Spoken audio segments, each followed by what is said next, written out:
منافقوں کا سردار کہا گیا ہے عبداللہ بن ابی کو۔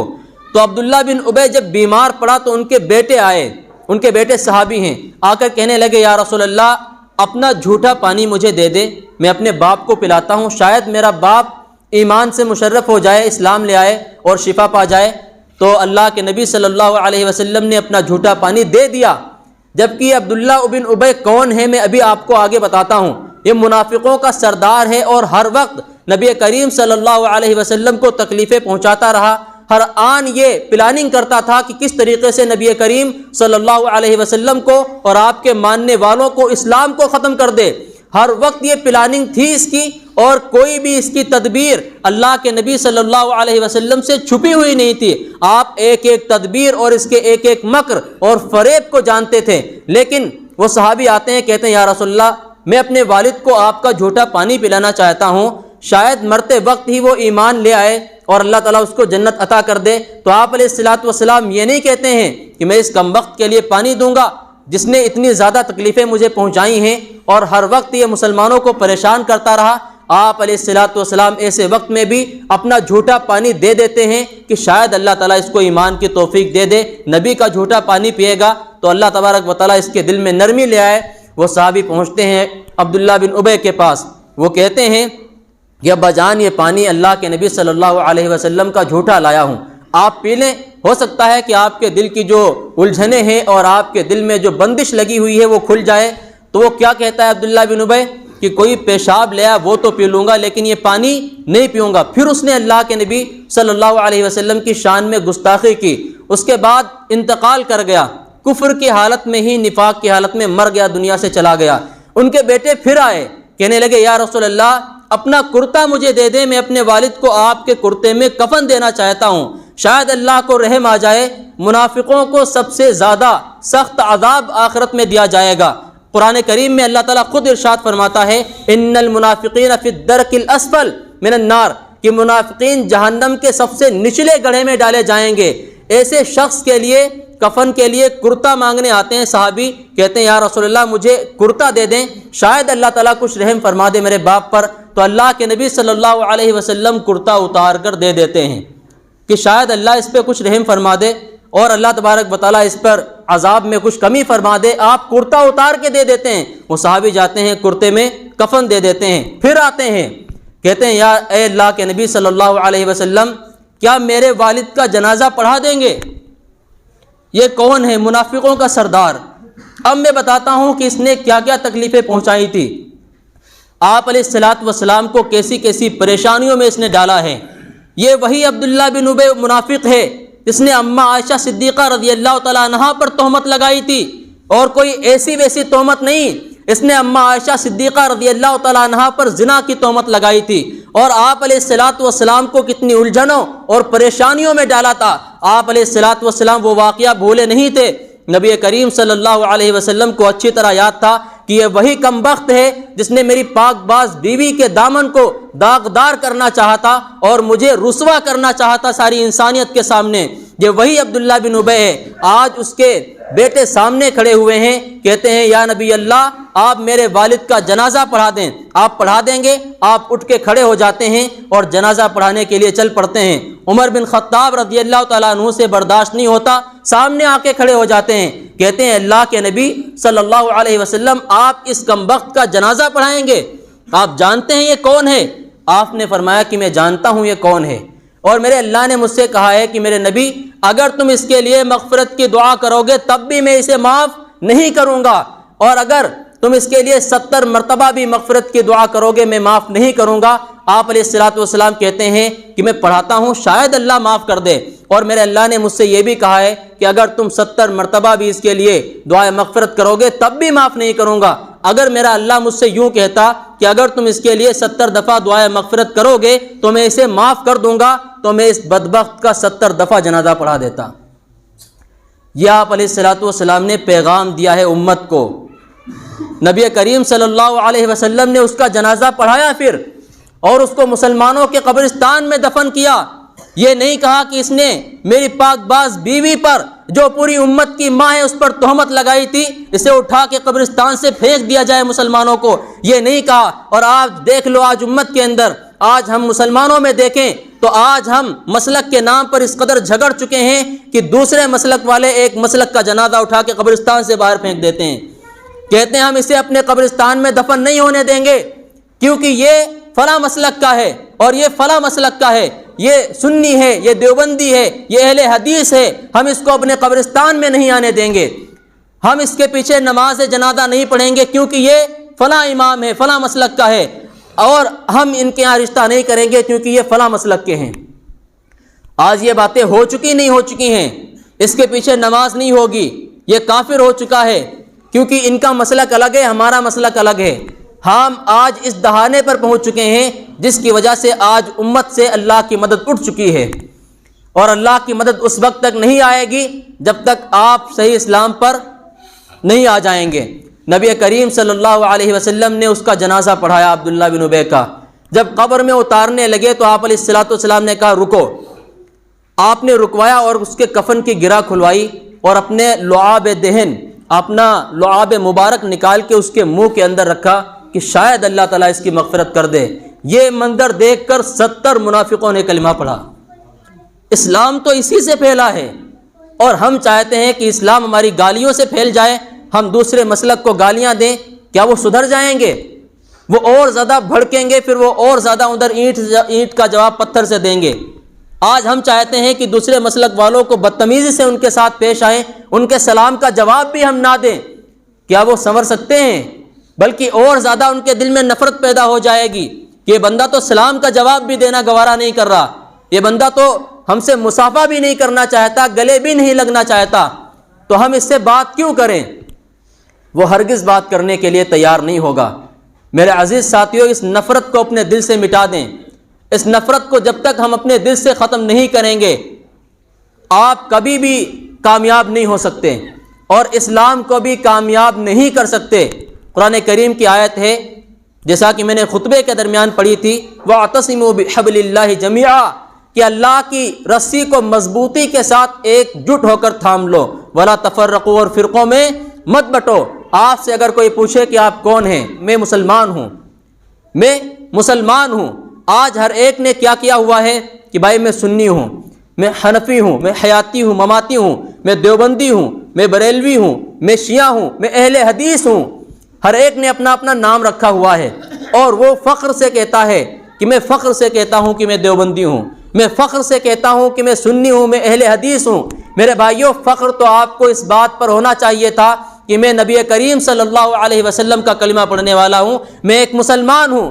آج ہم نے اپنا نام دیوبندی رکھ لیا، ہم نے اپنا نام بریلوی، سنی، وہابی رکھ لیا، لیکن ایک نام اللہ نے ہمیں قرآن میں دیا ہے۔ کیا کبھی آپ نے اس پر غور کیا ہے؟ رب کائنات ارشاد فرماتا ہے ہوا سماکم المسلمین، کہ اللہ نے تمہارا نام مسلم رکھا ہے۔ کیا ہمیں اللہ کا نام دیا ہوا پسند نہیں آیا جو ہم نے دیوبندی، بریلوی، شیعہ، سنی کے نام پر اپنے اپنے نام موسوم کر لیے؟ جب اللہ نے ہمیں ایک نام دیا ہے، اور اللہ سے بہتر نام کوئی نہیں رکھ سکتا کائنات میں، زمین و آسمان میں کوئی نہیں رکھ سکتا، تو ہم کیوں نہ اسی نام کو اپنا لیں؟ ہوا سماکم المسلمین قرآن کریم کی آیت ہے کہ اس نے آپ کا نام مسلم رکھا ہے۔ تو جب اللہ نے ہمارا نام مسلم رکھا ہے، پھر ہم کیوں اپنے آپ کو دیوبندی، بریلوی، سنی، وہابی کہنا پسند کرتے ہیں؟ ہم اپنے آپ کو مسلمان کہلوانا پسند کریں، اور اس دل کی نفرتوں کو ختم کر دیں۔ ایسے ختم کریں کہ بڑے سے بڑا امام دوسرے مسلک کا آ جائے جو آپ کو گالیاں دے کر آیا ہو، اور آپ نے اس کی گالیاں سنی بھی ہوں، اگر آتا ہے آپ اس کو سینے سے لگا لیں، اور اتنی بھی نفرت آپ کے دل کے اندر نہ ہو۔ یہی تو بڑائی ہے، اور یہ عظیم سنت ہے محمد الرسول اللہ صلی اللہ علیہ وسلم کی۔ ایسی عظیم سنت ہے کہ اگر آپ نے صرف اسی کو اپنا لیا، اسی کو اپنا لیا، حقیقت میں تو دیکھا جائے اسلام ہرگز یہ برداشت نہیں کرتا کہ آپ غیر مسلم کے لیے بھی دل میں نفرت رکھیں۔ کسی بھی غیر مسلم کے لیے بھی آپ کے دل میں نفرت نہیں ہونی چاہیے۔ اللہ کے نبی صلی اللہ علیہ وسلم کا فرمان ہے کہ تم صبح کرو اور شام کرو اس حال میں کہ تمہارے دل میں کسی کے لیے بھی نفرت نہ ہو۔ لِأَحَدٍ کے الفاظ ہیں حدیث شریف میں، لِمُؤْمِنٍ لِمُسْلِمٍ کے نہیں ہیں کہ مسلمان کے لیے دل میں نفرت نہ ہو، بلکہ لِأَحَدٍ کسی بھی انسان کے لیے آپ کے دل میں نفرت نہ ہو۔ صبح کے وقت اٹھے تو آپ کا دل نفرتوں سے پاک ہو، جب شام کو سوئیں تو ہر ایک کو معاف کر کے سوئیں، آپ کا دل نفرتوں سے، رنجشوں سے پاک صاف ہونا چاہیے۔ میں ایک مختصر سا واقعہ سنا کے اپنی بات مکمل کرتا ہوں۔ ایک مرتبہ نبی کریم صلی اللہ علیہ وسلم مسجد نبوی کے اندر تشریف فرما تھے۔ آپ علیہ الصلاۃ والسلام نے ارشاد فرمایا کہ اس دروازے سے ایک جنتی آ رہا ہے۔ تھوڑی دیر کے بعد ادھیڑ عمر کے ایک صحابی، انصاری صحابی داخل ہوئے، ہاتھ میں جوتا تھے اور داڑھی سے تازہ وضو کا پانی ٹپکتا ہوا وہ اندر آئے۔ دوسرا دن پھر اسی وقت میں اللہ کے نبی صلی اللہ علیہ وسلم نے پہلے ہی ارشاد فرما دیا کہ اس دروازے سے جنتی آ رہا ہے۔ میرے الفاظ پہ غور کریں، آپ کیا فرما رہے ہیں؟ مومن نہیں، مسلم نہیں، بلکہ جنتی، جنت کی خوشخبری ان کو دنیا ہی میں مل رہی ہے۔ آپ نے فرمایا کہ اس دروازے سے جنتی آ رہا ہے۔ تھوڑی دیر کے بعد وہی کل والے صحابی، انصاری صحابی، ادھیڑ عمر کے، ہاتھ میں جوتا اور داڑھی سے تازہ وضو کا پانی ٹپکتا ہوا وہ اندر داخل ہوئے۔ تیسرا دن آپ علیہ الصلاۃ والسلام نے پھر فرمایا کہ اس دروازے سے جنتی آ رہا ہے۔ پھر وہی صحابی ہاتھ میں جوتا اور داڑھی سے وضو کا پانی ٹپکتا ہوا اندر داخل ہوئے۔ اچھا، اس مجمع میں، جس مجمع میں آپ علیہ الصلاۃ والسلام نے یہ بات ارشاد فرمائی، ایک صحابی ہیں، ان کا نام ہے عبداللہ بن عمرو بن عاص رضی اللہ تعالی عنہما۔ یہ صحابی 1,44,000 صحابہ کرام میں سب سے بڑے عبادت گزار مانے جاتے ہیں۔ اتنے بڑے عبادت گزار ہیں کہ ساری رات یہ تہجد اور نوافل پڑھتے تھے اور دن بھر روزہ رکھتے تھے، یعنی 24 گھنٹے کا جو دورانیہ تھا انہوں نے پورا مکمل طور پر عبادت سے بھر رکھا تھا۔ روزے دار تو کام کر رہا ہوتا ہے پھر بھی عبادت میں ہوتا ہے، تو پورا دن روزہ اور رات بھر نوافل۔ یہ وہ صحابی ہیں 24 گھنٹے عبادت میں ان کے گزرتے تھے۔ تو ان کے دل میں خیال آیا کہ آج تک مجھے تو جنت کی خوشخبری ملی نہیں، میں نے 24 گھنٹے عبادت سے بھر رکھے ہیں، ان کے پاس کون سا ایسا عمل ہے؟ کیا ان کے پاس کوئی 25-26 گھنٹے ہیں؟ کیا مجھ سے زیادہ عبادت گزار ہے کہ دنیا ہی میں اللہ کے نبی صلی اللہ علیہ وسلم اسے جنت کی خوشخبری دے رہے ہیں؟ تو یہ جو تھے صحابی، ان کو ایک فکر لاحق ہوا۔ صحابہ کرام کے اندر ایک حرص تھی نیکیوں کی، وہ چاہتے تھے کہ کوئی سی معمولی سے معمولی نیکی بھی میں نہ چھوڑوں، میں اسے کر لوں۔ تو وہ صحابی عبداللہ بن عمرو بن عاص رضی اللہ تعالیٰ عنہما ان کے پیچھے پیچھے ان کے گھر تک پہنچے۔ وہ جو بزرگ تھے ان کے گھر پہنچے اور جا کر کہنے لگے کہ میرا ایسے سے ابا جان سے فلاں بات پر کوئی انبن ہو گئی ہے، میں آپ کے گھر میں 1-2 دن ٹھہرنا چاہتا ہوں، کیا اجازت ہے؟ وہ کہنے لگے بھائی تمہارے گھر ہے، بالکل مہمان کی حیثیت سے یہاں ٹھہر سکتے ہو۔ یہ ٹھہرے ارادہ تھا ان کا کہ میں رات میں چھپ کر دیکھوں گا کہ یہ کون سا ایسا خاص عمل کر رہے ہیں جس کی وجہ سے اللہ کے نبی صلی اللہ علیہ وسلم نے 1-2 دن نہیں، لگاتار 3 دن ان کو جنت کی خوشخبری دی ہے۔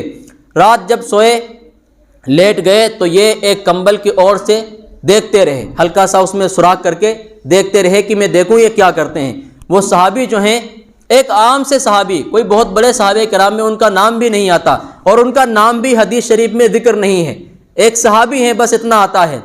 وہ عشاء کی نماز پڑھ کر آئے اور بستر پر لیٹے، دعا پڑھی سونے سے پہلے کہ اللہم بسمک اموت و احیا، اور یہ دعا پڑھی جو سوئے ہیں تو فجر کی اذان پہ جا کے اٹھے۔